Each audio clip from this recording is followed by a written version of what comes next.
Buongiorno a tutti, riprendiamo la nostra conversazione. Parleremo oggi non solo di impatto dal punto di vista dell'impronta idrica, ma anche delle altre due impronte, cioè l'impronta di CO2 e l'impronta ambientale. I dati relativi alle emissioni di gas a effetto serra di solito vengono espressi in chilogrammi equivalenti di biossido di carbonio, cioè CO2 equivalenti. Questa unità di misura permette di convertirsi e di fare un calcolo dei diversi tipi di gas serra come metano, protossido di azoto, nella quantità equivalente di biossido di carbonio. Il consumo di un determinato alimento viene calcolato moltiplicando l'impatto di una porzione di tale alimento per i tempi in cui viene consumato in un anno sulla base delle stime settimanali presentate dall'utente. In questo modo vengono confrontati con le emissioni di altre abitudini quotidiane o usuali. L'Agenzia Europea dell'Ambiente, l'EA, stima che per guidare un'auto a benzina normale vengono prodotti circa 392 grammi di CO2 equivalenti per miglio per un intero ciclo di vita, comprese le emissioni prodotte dal veicolo, la produzione di carburante e le emissioni di gas di scarico per miglio. Il riscaldamento di casa in un paese come ad esempio il Regno Unito produce 2,34 tonnellate di CO2 equivalenti all'anno, secondo i dati della Commissione per i cambiamenti climatici. L'impronta di carbonio di un passeggero per un volo di ritorno, per esempio da Londra a un paese europeo come potrebbe essere la Spagna, è intorno ai 320 kg di CO2 equivalenti sulla base del calcolatore sempre del carbonio neutro. Questo è giusto per darci un'idea di quanto possono essere le emissioni di CO2. E per gli alimenti? Allora, il terreno utilizzato per produrre il consumo annuale di ogni alimento viene confrontato con le dimensioni di un campo da tennis, che è quello di 261 metri quadri. La quantità annuale di acqua che viene confrontata con una doccia sulla base dei dati che suggeriscono che una doccia media dura dai 6 agli 8 minuti, consuma intorno ai 65 litri d'acqua, considerando ovviamente soltanto l'acqua blu. Se ricordate avevamo fatto un'estinzione fra acqua blu, acqua grigia e acqua verde. I cambiamenti climatici rappresentano ormai, come sappiamo, come abbiamo capito, una minaccia per la sicurezza dell'approvvigionamento alimentare. Per questo riuscire a definire un tipo di alimentazione, come potrebbe essere, abbiamo già dimostrato, la dieta mediterranea che permette un risparmio nei consumi di risorse ambientali, ovviamente è fondamentale. L'aumento della temperatura, l'aumento delle piogge, gli eventi meteorologici più estremi hanno tutti un impatto non solo sulle colture ma anche sul bestiame, e quindi scegliere un tipo di alimentazione o un altro tipo permette di rendere una dieta sostenibile oppure non sostenibile. Se vi ricordate, abbiamo dato la definizione di sostenibilità nella prima lezione. Ma i consumi alimentari contribuiscono però anche al riscaldamento globale, quindi hanno un doppio impatto, un impatto diretto e un impatto indiretto, in quanto incidono sulle risorse naturali che poi possiamo utilizzare per produrre nuovo cibo. L'agricoltura in generale, come dato, insieme con la silvicoltura, rappresenta circa un quarto delle emissioni di gas serra a livello globale. L'allevamento di bestiame contribuisce al riscaldamento globale attraverso non solo tutti i passaggi che abbiamo visto, ma anche attraverso il gas metano che producono gli animali. E poi anche attraverso la deforestazione per espandere i pascoli. Tutte le polemiche che ci sono state in questi ultimi mesi a proposito delle scelte di Bolsonaro in Brasile di abbattere tutta una serie di parti di riserva di foresta amazzonica dimostrano appunto l'importanza, ci ricordano qual è l'importanza di tutti questi calcoli, di queste stime. L'impatto ambientale della produzione di carne in particolare è importante non solo per i vegetariani e i vegani, di quanto cibo abbiamo bisogno, di quanto cibo abbiamo bisogno e che impatto questo cibo ha. Allora, cambiare una dieta può fare, in questo caso significherebbe tornare, più che cambiare la dieta attuale e tornare alla dieta mediterranea. Cambiare una dieta può fare una grande differenza, ridurre la quantità di terra necessaria per produrre il cibo di circa il 75%, permetterebbe di ridurre di circa i 3/4 le emissioni a livello globale, che non è poco.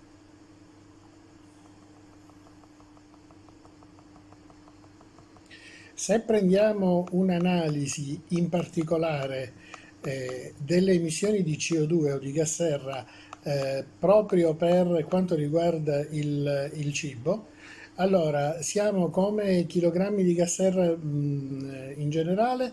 Allora, delle noci o dei fagioli sono quasi a zero, il tofu poco oltre, il caffè è intorno ai 2-3 chilogrammi di gas serra. Se andiamo al formaggio siamo intorno ai 4. Se andiamo a carne e pesce, già per esempio col maiale siamo oltre i 5. Se però andiamo alla carne di agnello e ancora di più alla carne di manzo, che sono quelle che hanno un impatto maggiore e in particolare cambiano relativamente al tipo di allevamento, se vi ricordate ne parlammo nella prima lezione, allora in questo caso possiamo arrivare anche a oltre 15 kg di gas serra, di emissioni di gas serra per una porzione. E questo ci fa capire non solo che tipo di prodotti dobbiamo mangiare, ma anche come questi prodotti devono essere realizzati. Ne parlammo già all'inizio. Ad esempio, per quanto riguarda i bovini da carne, una cosa è mangiare i bovini da carne allevati su terreni disboscati, in questo caso c'è una responsabilità di emissioni di CO2 che è 12 volte superiore rispetto alle mucche allevate su pascoli naturali, e un'altra cosa è per esempio l'agnello allevato e lasciato in montagna da solo. Quindi anche questo modo di produrre cambia moltissimo l'impatto ambientale. Mediamente la carne che proviene dal Sud America, e anche qui c'è un discorso importante sulla provenienza, se vi ricordate abbiamo parlato del chilometro zero, è importante utilizzare per quanto è possibile prodotti locali, perché non solo ci sono delle spese legate al trasporto, ma le tipologie di produzione, essendo delle tipologie su base industriale, producono inquinamento molto maggiore, un effetto serra molto maggiore. Giusto per avere un ordine di grandezza, mediamente la carne proveniente dal Sud America produce una quantità di gas serra 10 volte superiore rispetto a quella prodotta per esempio in Europa. Però dico, non facciamo attenzione, anche altri prodotti sono importanti, sebbene in misura minore, per esempio il cioccolato, il caffè, che provengono da foresta pluviale disboscata, producono gas serra relativamente elevati. I pomodori rispettosi del clima, quelli coltivati all'aperto e qui da noi, quelli coltivati in serra ad alta tecnologia, quelli invece provenienti da serre riscaldate a gas o petrolio hanno un impatto sull'ambiente molto maggiore.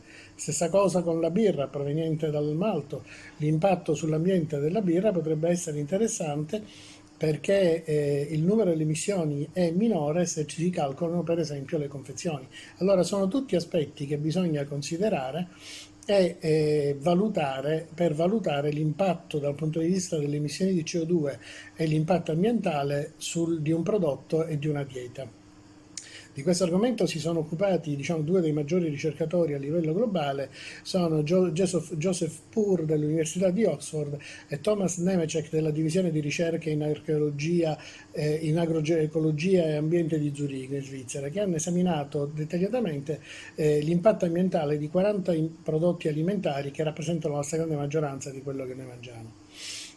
Questi due ricercatori hanno valutato l'effetto di questi alimenti sulle emissioni di gas serra, che producono un innalzamento del clima, quindi le emissioni di CO2 in particolare, e la quantità di terra e acqua dolce utilizzata in tutte le fasi della loro produzione, compresi lavorazione, confezionamento, trasporto, fino al consumo, quindi fino al processo di cottura e al consumo. L'analisi realizzata durante questa ricerca è stata effettuata su 40 prodotti, dicevamo 40 tipologie di prodotti alimentari, ma su 40.000 fattorie, 1.600 trasformatori e diversi tipi di confezionamento e rivenditori. I dati sono stati effettuati per 1 chilogrammo di prodotto per ognuna di questi generi alimentari. Le porzioni sono state calcolate, anche questo è un aspetto molto importante, sulla base delle porzioni della British Dietetic Association, BDA, e sulle porzioni di dieta sana della BUPA, che è un altro ente che si occupa di porzioni. Anche questo è un aspetto molto importante. La dieta mediterranea prevede delle porzioni normali, purtroppo in molti settori invece si sta andando verso porzioni di cibo sovradimensionate, cosa questa, faccio una piccolissima parentesi, che poi ha un impatto non indifferente, considerando che il cibo spesso è cibo spazzatura, ha un impatto non indifferente sul sovrappeso e sull'obesità, sulla crescita del sovrappeso e dell'obesità nei bambini soprattutto. Le cifre per calcolare queste dimensioni, dicevamo, sono spesso inferiori alle dimensioni che si trovano anche per esempio nei ristoranti. Anche questo è un aspetto importante. Cioè noi siamo ormai abituati a vedere più cibo di quello che servirebbe per nutrirci, e questo è un aspetto sbagliato, perché nel momento in cui per esempio un ristorante ci presenta una porzione sufficiente a soddisfare il nostro bisogno, pensiamo che sia troppo poca, allora vogliamo di più. Oppure giudichiamo un ristorante sulla base della quantità di cibo che ci fornisce, che ci offre. Questa quantità purtroppo è sovradimensionata e comporta non solo un problema per la nostra salute, ma problemi anche rilevanti dal punto di vista ambientale. In genere, allora, per quanto riguarda gli alimenti ricchi di proteine, quindi come dicevamo le carni, per esempio il pesce o i prodotti caseari, questi sono stati calcolati utilizzando l'impatto per 100 grammi di proteine di ricerca e i dati delle proteine sulla porzione di BDA per evitare differenze tra cibi non cotti e cotti. Un dato importante è quello che riguarda pure una ricerca che è emerso da una ricerca effettuata sui paesi del G20, cioè i paesi più sviluppati del pianeta dal punto di vista commerciale. Eh, Qual è il paese che ha avuto il maggior impatto? Come si comportano? Cosa è necessario garantire per lo sviluppo di questi paesi? Per analizzare questi prodotti, questi comportamenti è stato preparato un rapporto, lo scorso anno, un rapporto HIT, che ha indagato sui modelli di consumo alimentare nei paesi del G20.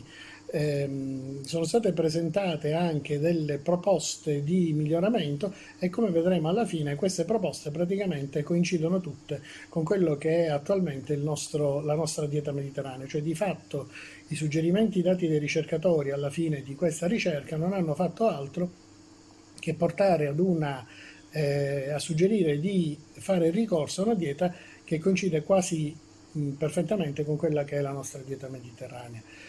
Per la maggior parte dei modelli di consumo alimentare nei paesi del G20 si è visto che non sono affatto allineati con quelli di una dieta né flessibile né salutare, e la maggior parte delle linee guida dietetiche nazionali, NDG, cioè quelle che vengono suggerite dai vari paesi per i propri cittadini, non sono abbastanza come dire, ambiziose per portare i sistemi alimentari all'interno dei confini in modo sostenibile, se ricordate ne parlammo, incluso limitare il riscaldamento globale a 1,5 gradi di aumento di temperature. Mentre paesi come Cina e Indonesia hanno modelli di consumo attuali abbastanza in linea col modello necessario per proteggere il pianeta, altri paesi non sono su questo livello, su questi standard. 6 o 7 sono le considerazioni principali da tenere presenti circa queste. Allora, innanzitutto che le scelte dietetiche, la più importante che è emersa in questo rapporto HIT, è che le scelte dietetiche dei 20 paesi del G20 stanno distruggendo il pianeta, cioè l'adozione globale degli attuali modelli di consumo alimentare del G20 porterebbe entro il 2050, che sono una delle soglie standard che ci si è fissate, a aumentare del 263% il confine per le emissioni di CHG legate al cibo, cioè richiederebbe da 1 a 7 terre per il supporto. Questo cosa significa? Significa che continuando con le diete che questi paesi hanno adottato, che si utilizzano in questi paesi, ci vorrebbero 7 pianeti Terra per avere uno sviluppo, per sostenere la richiesta di cibo. La seconda indicazione che è stata fornita dai ricercatori è che il cibo è fondamentale per la nostra lotta contro i cambiamenti climatici, richiede l'adesione da parte dei paesi più potenti, quindi l'adesione da parte dei paesi europei, degli Stati Uniti, della Cina, della Russia e tutti gli altri. Cioè il cibo che noi scegliamo di mangiare, quello che viene perso, quello che viene sprecato, il modo in cui viene prodotto, come viene cucinato, ha un impatto sull'ambiente che è estremamente rilevante, e questo determinerà il successo o l'insuccesso dei famosi accordi di Parigi, che già si sa che purtroppo per altri motivi non saranno rispettati. Le linee guida, il terzo punto è che le linee guida dietetiche nazionali rappresentano un'opportunità per i responsabili politici di sostenere priorità alimentari e agricole coerenti in linea con l'accordo di Parigi e gli obiettivi dello sviluppo sostenibile. Il quarto punto è che il passaggio a diete sane e sostenibili dovrebbe essere adottato come una priorità. Secondo i ricercatori, il consumo di alimenti salati o meno salutari, prodotti in modo poco sostenibile, è troppo elevato nella maggior parte dei paesi del G20, mentre l'assunzione di cibi salutari e vantaggiosi è costantemente troppo bassa, rimane purtroppo troppo bassa. Un altro aspetto fondamentale sono le emissioni pro capite legate all'alimentazione nei paesi del G20, che dovrebbero essere in teoria dimezzate da qui al 2050. Se questo risultato venisse raggiunto, sarebbe possibile alimentare senza grossi problemi 10 miliardi di persone con diete sane. Se vi ricordate, abbiamo fatto un discorso relativo al reddito medio pro capite, al reddito minimo pro capite, all'indice di povertà e al fatto che quell'indice di povertà estrema non permette di avere una dieta salutare. Benissimo, se si riuscisse a fare un'alimentazione sana e si riuscisse a ridurre il numero delle persone in povertà estrema, sarebbe possibile nutrire tranquillamente 10 miliardi di persone, contrariamente a quelli che alcuni hanno detto essere troppi, che dicono che seguire le attuali linee guida delle dietetiche nazionali dei paesi attualmente non garantirà non solo la sostenibilità del progetto, ma non garantirebbe neanche la limitazione dell'innalzamento delle temperature a 1,5 gradi. Ultimo aspetto importante, i paesi del G20 dispongono già di una varietà di diete ricche, vivaci e di tradizioni culinarie che però richiedono approcci e scale di intervento diversi per raggiungere diete sane all'interno dei confini planetari basati sulle tradizioni e sulla storia, cosa che purtroppo oggi non succede perché si sta andando verso una standardizzazione delle diete a livello globale. Molti di queste analisi, di questi progetti, di queste proposte sono state inserite, come dicevamo, nel progetto HIT. Secondo questo progetto, dicevamo, alcuni paesi come Indonesia, Cina, India, Corea del Sud attualmente hanno delle linee guida dietetiche nazionali abbastanza vicine ai livelli di sostenibilità. Altri invece, tra cui soprattutto Argentina, Stati Uniti, Stati membri dell'Unione Europea, sono ben lontani da aver raggiunto questi standard o comunque da aver adottato politiche dietetiche nazionali sulla base di una sostenibilità di un livello raggiungibile. Il rapporto aggiunto ha sottolineato che le linee guida dietetiche nazionali sono più che altro delle semplici linee guida, invece dovrebbero essere utilizzate per determinare non solo cosa la gente deve mangiare, ma anche per guidare tutte le forme, per esempio, di gestione dei fondi, quindi per determinare gli appalti pubblici per gli alimenti, per guidare iniziative di sanità pubblica, per determinare anche programmi educativi e diventare una componente chiave della politica della salute pubblica. Purtroppo le linee guida dietetiche nazionali in questo momento dimostrano di non essere efficaci, dato che si limitano semplicemente a dire fate così, ma poi non adottano tutte le misure di contorno che sono necessarie per raggiungere questi obiettivi. Un altro aspetto che è emerso dal rapporto HIT, che è fondamentale sia nell'analisi dell'impatto sull'ambiente sia delle emissioni di CO2 in generale, è quello relativo alla catena di approvvigionamento. Allora, le catene di approvvigionamento attualmente non sono idonee a garantire la sostenibilità. Purtroppo ci sono delle quantità di cibo che continuano a girare che sono spropositate rispetto alla sostenibilità del cibo, del modo di mangiare. Il rapporto HIT infatti ha calcolato una sorta di stampa alimentare totale per ciascun paese dei G20. Unendo queste stampe alimentari si è visto che solo i paesi del G20 rappresentano il 10% dei paesi del mondo e il 64% della popolazione mondiale. Questo rappresenta complessivamente il 75% delle emissioni globali legate al cibo dell'intero pianeta. Questo cosa ci dimostra? Ci dimostra che pochi paesi, se cambiassero le proprie abitudini, potrebbero realmente cambiare l'intero sistema ambientale, l'intero ambiente a livello planetario. Un'altra delle note che sono emerse dal rapporto HIT, che sono, come dire, per noi quasi scontate a livello di dieta mediterranea, ma che non lo sono affatto, è che sarebbe opportuno avere un aumento del consumo di frutta, verdura, legumi, noci e la riduzione di un consumo di carni e prodotti lattiero-caseari che vada oltre le attuali linee guida dietetiche nazionali. Già solo fare questo ridurrebbe di circa un 40% il bilancio totale del carbonio per gli alimenti, cioè già adottare delle diete come la dieta mediterranea che ha un consumo di carni e di latticini inferiore rispetto a quello che abbiamo oggi, a quello normale o a quello dei paesi del nord Europa o a quello per esempio dei paesi americani, degli stati del Nord America, già questo basterebbe a ridurre di circa un 40% il bilancio totale del carbonio per gli alimenti, che non è poco. Una delle diete, per esempio, suggerite è quella della Planetary Health Diet, che è la principale leva, è considerata la principale leva per ridurre le emissioni di CHG legate al cibo.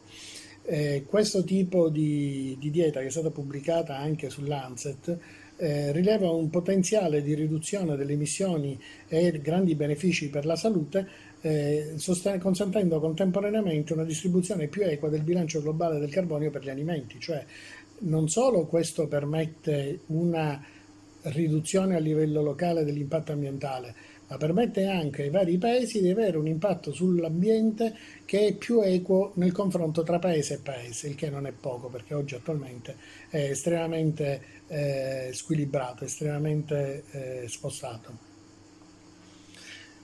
Il problema qual è? Il problema è che non tutti i paesi del G20 hanno la stessa stampa alimentare, dagli Stati Uniti, come dicevamo, all'Argentina, all'India, all'Indonesia. Ogni paese del G20 rappresenta diete e tradizioni culinarie completamente diverse, tutte queste che tra l'altro si stanno perdendo per uniformarsi verso diete profondamente sbagliate. Questi paesi in teoria dovrebbero cambiare le proprie diete e stabilire nuove ricette specifiche per modificare le proprie diete e misurarsi con quelli che sono i confini planetari secondo alcuni, quelli che secondo altri sono i livelli di sostenibilità a livello locale. Alcuni paesi richiederebbero alcuni interventi nei paesi, richiederebbero iniziative più, come dire, più azzardate, più coraggiose, più spinte. In altri paesi basterebbe fare relativamente poco, basterebbe fare molto meno.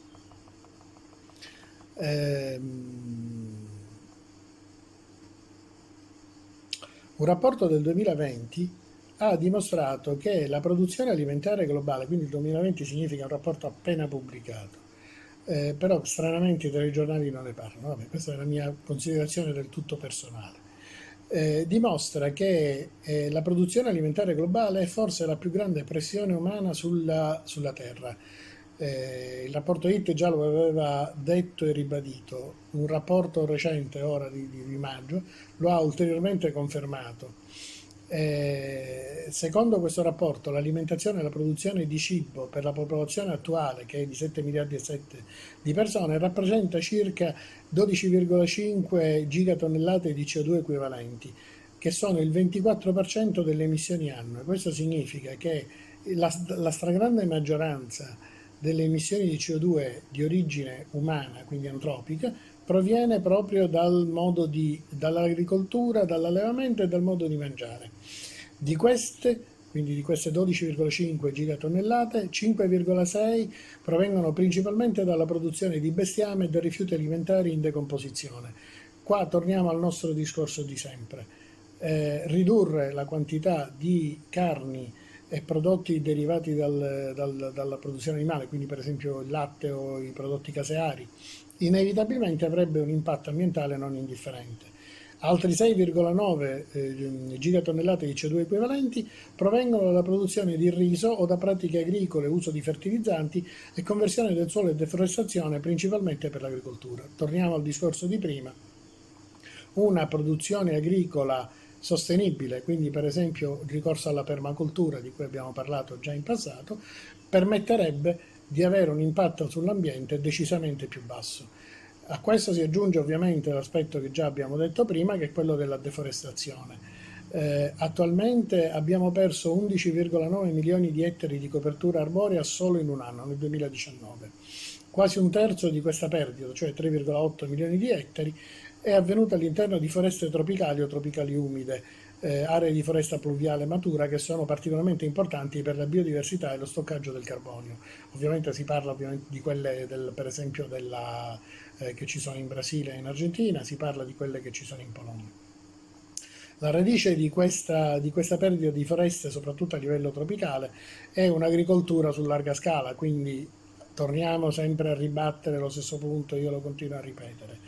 Non è solo importante cosa mangiamo, ma il modo in cui il cosa mangiamo viene prodotto. Il che è stato presentato ora a maggio dimostra che il consumo di cibo nei paesi G20 è insostenibile, quindi raggiungere una dieta per un futuro migliore richiederebbe un cambiamento, una forte mutazione, scelte diverse a livello politico per ottenere soluzioni diverse.